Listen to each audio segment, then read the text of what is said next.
Welcome back to the Tech Coach, and with today being the 1 year anniversary of Tech Coach to the day, I figured I would do something special and do a bit of a year in tech review.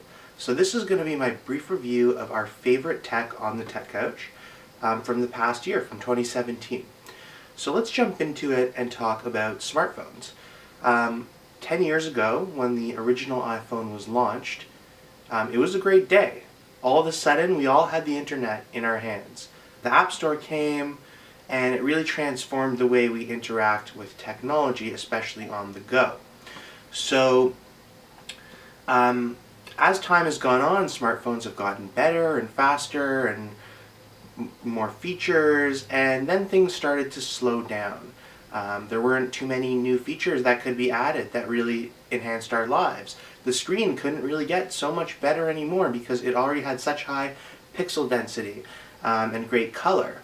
The cameras were approaching a megapixel limit.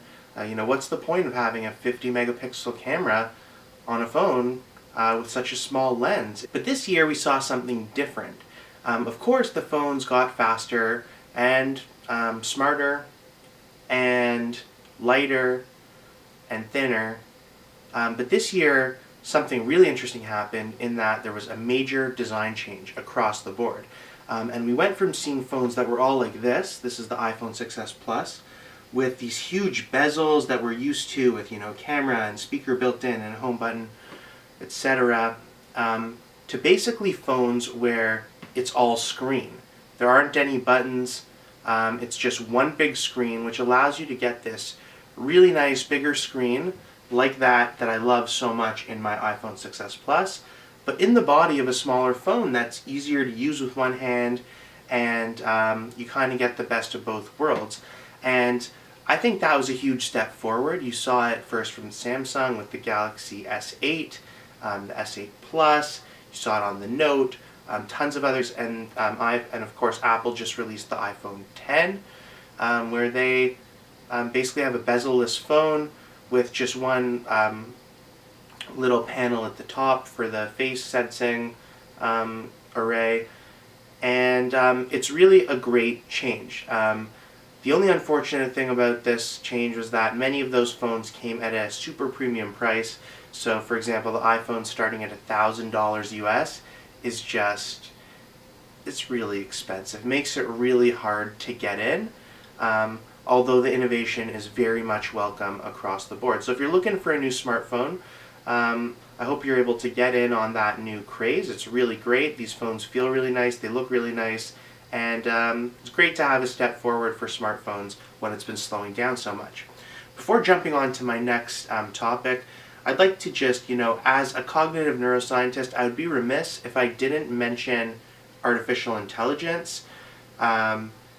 I think this has been a big year for artificial intelligence, not necessarily a huge jump forward or a kink point, but just a continuation along the trajectory, the exponential trajectory I should mention, of previous years where artificial intelligence has been getting more powerful. And this year was great because we saw it built into phones in a new way. They now have these special chips that are really optimized for artificial intelligence. And I'm not talking about the artificial intelligence where there's a Terminator walking around. I'm talking about machine learning and other types of related methods where a machine that's somewhat modeled off the human brain learns through developing associations. Maybe at some point I'll do a video on that. It's really interesting, but much bigger topic. If you'd like to hear about that, let me know in the comments. But basically, artificial intelligence has helped push a lot of things forward, from the advance of self-driving cars, which have gotten much better, and now you see some of those self-driving car features built in standard to other cars, like, for example, that a lot of cars today will stop if you get, or they'll slow down if you get too close to the car ahead of you. They'll pull you back into your lane. Of course, we saw this in a different application in the iPhone, where you're unlocking your phone with your face, and that requires intensive computer vision and machine learning in the background to be able to tell that it's your face regardless of your facial hair, your hairstyle, what glasses you're wearing, and that it's not someone else's face who might look somewhat similar to you. So that was really cool to see. And we also have seen things like Google's AlphaZero, which apparently learned chess in 4 hours by playing itself with nothing but the rules and the freedom to make moves and play against itself. And in 4 hours, it became better than any human being who has ever played chess. Way better. So it's just really interesting. I don't think this is the year of artificial intelligence per se, but I think we're seeing specific applications of artificial intelligence, from built into our technology to things like medical assessment tools, and it's going to be exciting to see where it goes from here. And one place where it has been particularly useful is in smart speakers. So right beside me here I happen to have the Google Home Mini, which is a device we recently got. I'm working on some videos on this that'll be up hopefully soon.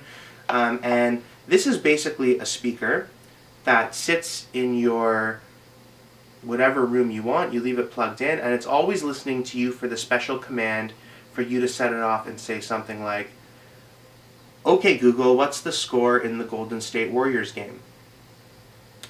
The Warriors are leading the Grizzlies 56-51 at halftime. And it listens to you, it processes the language, it determines what information you're looking for, and it sends it back to you. And this really started with the Amazon Echo series. Alexa is really great. We saw Alexa before this year, but it got a lot better this year. Its ability to interact with smart technology like lights or tons of other smart technology. It's been a great year for smart technology too.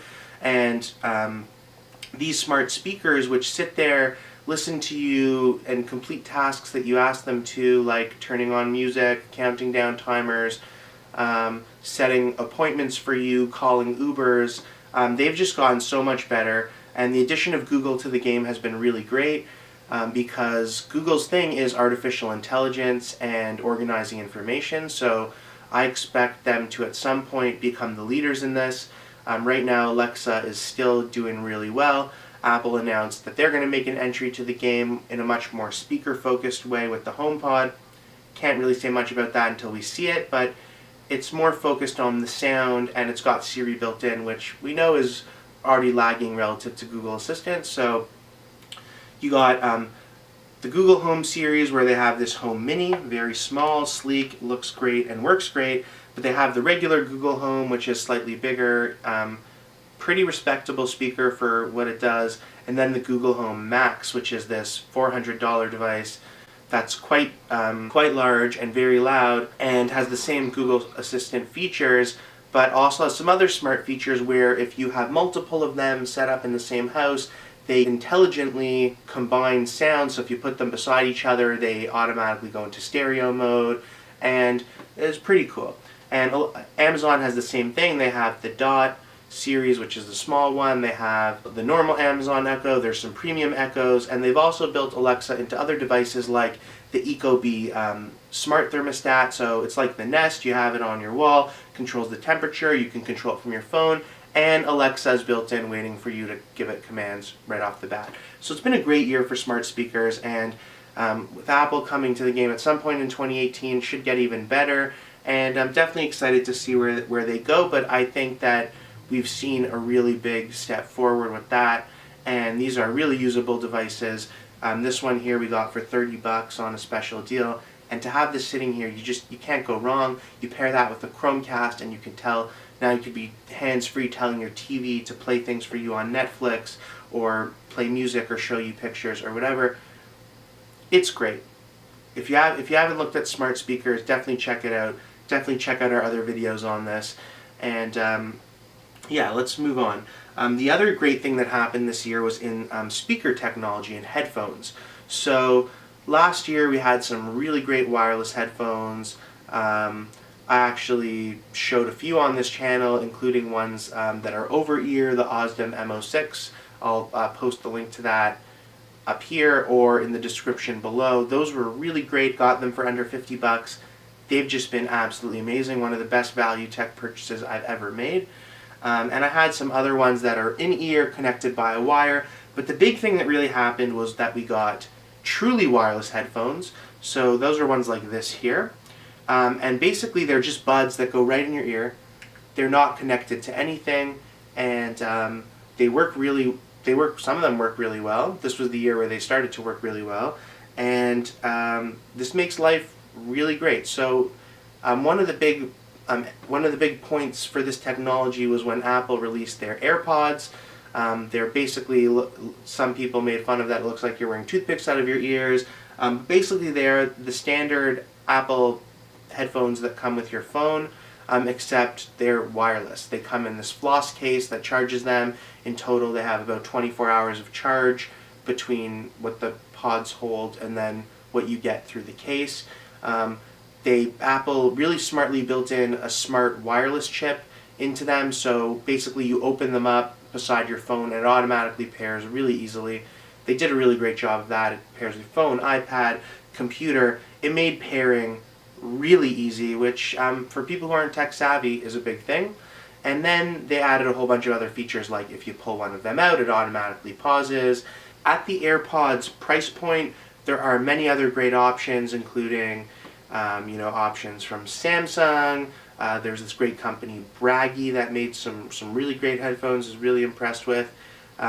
These were some really cheap ones I got on Amazon for like 20 bucks, and the sound quality isn't great, the battery isn't great, the case isn't great, but they do the trick. I use them sometimes for 20 bucks, really great. But when you go to that super premium level, Jaybird also got in the game, and most notably, potentially, Bose. All of these companies have great headphones spanning a wide range of price points and quality levels. And at the end of the day, you put those Bose headphones in, sure, they're going to be expensive, but to remove that wire and to be able to just stick a bud in and listen to music at that high quality, it's really a much better wireless world this year with those technologies. The final technology that I'd like to touch upon, although there are so many more, I could really go on for a long time, is a notable mention to virtual reality and augmented reality. And this is basically, when you immerse yourself in a virtual world by putting on goggles that cover up the world and show you a virtual 3D world. So that'd be virtual reality or VR, and we've seen some gaming systems come out, including Oculus, the HTC Vive, which we actually did a video demo of when we were at the Microsoft store, so I'll put that in the description as well. It was really cool to be in these virtual environments, and I even have Google goggles where I can put my iPhone in and get some cool basic games. It's pretty cool.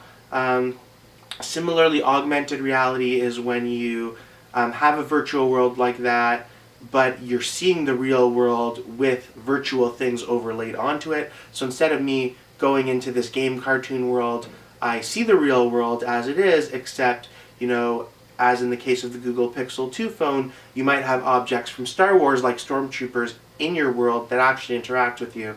And 2017 was not the year of virtual reality or augmented reality, but they definitely both made great pushes, and I think that we're going to see great things from them in the future. So I'd like to, at this point, just take a moment to thank the viewers.